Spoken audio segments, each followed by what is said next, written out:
ఒక రాజకీయ పార్టీకి 25 సంవత్సరాల ప్రస్థానం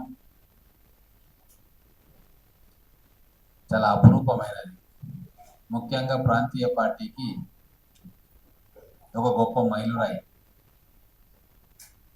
25 సంవత్సరాలు ఒక ప్రాంతీయ పార్టీ పూర్తి చేసుకుందంటే ఊరు వాడ కార్యకర్తలు సంబరాలు చేసుకోవాలి, సభలు పెట్టుకోవాలి.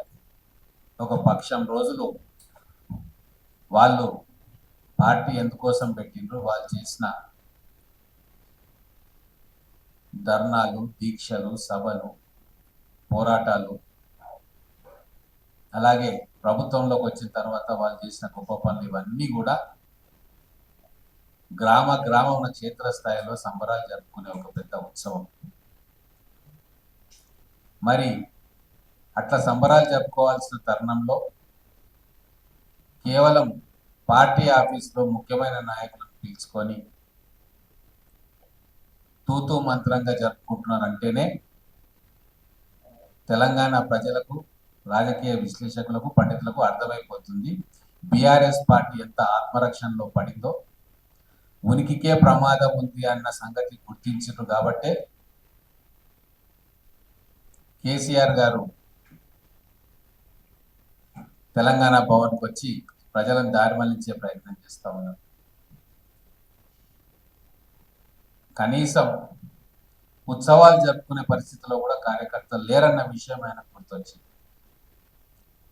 కుటుంబంలో కలహాలు, కేసీఆర్ అసెంబ్లీకి రాకపోవడం, ఎక్కడ కూడా ప్రజలకు సంబంధించిన అంశాన్ని తీసుకోకపోవడం, ఎమ్మెల్యేలు పార్టీ పట్ల పట్టనట్టు ఉండడం, నియోజకవర్గాలకు పోకపోవడం, వాళ్ళ వ్యాపారంలో ముందుకెళ్తుండడం,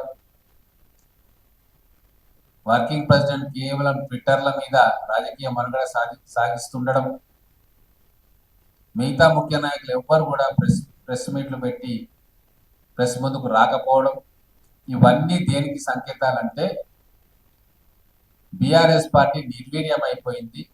ఒక పొలిటికల్ పార్టీగా దానికి ఇంకా చేయడానికి తెలంగాణ ప్రజాక్షేత్రంలో ఏమీ లేదు అని చెప్పి వాళ్ళ కార్యకర్తలు, నాయకులు అనుకుంటున్నారు. దానికి 25 సంవత్సరాల రజతోత్సవ కార్యక్రమంలో బీఆర్ఎస్ పార్టీ దాన్ని జరుపుకుంటున్న తీరు మనకు అర్థమైపోయింది.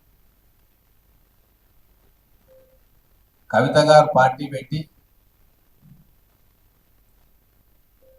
ఎన్నో ప్రశ్నలు కేసీఆర్ కుటుంబానికి, వారి పరిపాలన మీద సంధించింది.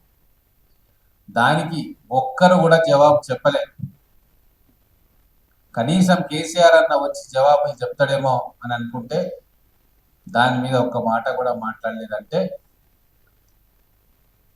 ఎంత భయాందోళనలో వాళ్ళు ఉన్నారు, నిర్లిప్తత ఎంతగా ఆవరించిందనే దానికి ఇదే తార్కాణం.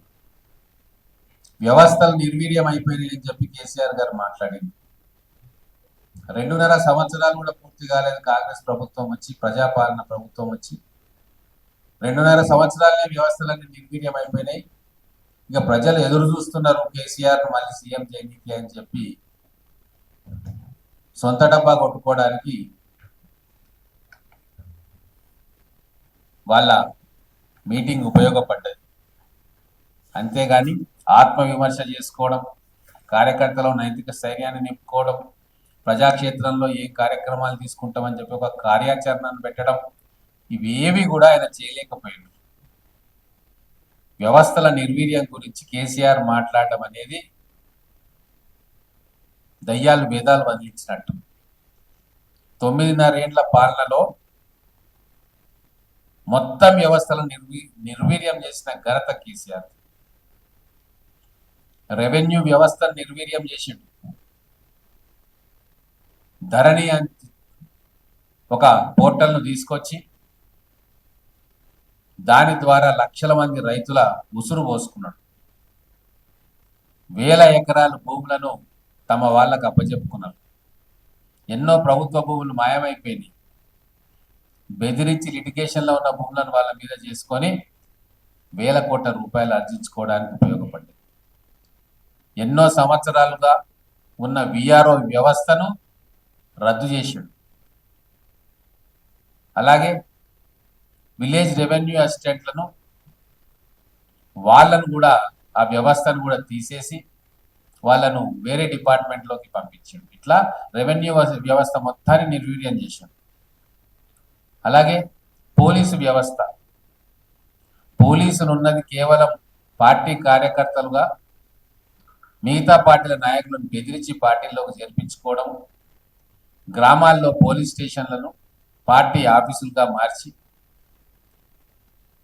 పోలీసులందరినీ కూడా ఇబ్బంది పెట్టి ప్రజలను ఒక భయాందోళనకు గురి చేసి మొత్తం 9.5 సంవత్సరాల్లో నిఘా నీడలో మొత్తం తెలంగాణను పెట్టి ప్రజలకు ఒక రాక్షస పాలన అందించి వ్యవస్థను నిర్వీర్యం చేసిన సంగతి ఒకసారి కేసీఆర్ గుర్తుపెట్టుకోవాలి. Subscribe us and press the bell icon for more interesting updates.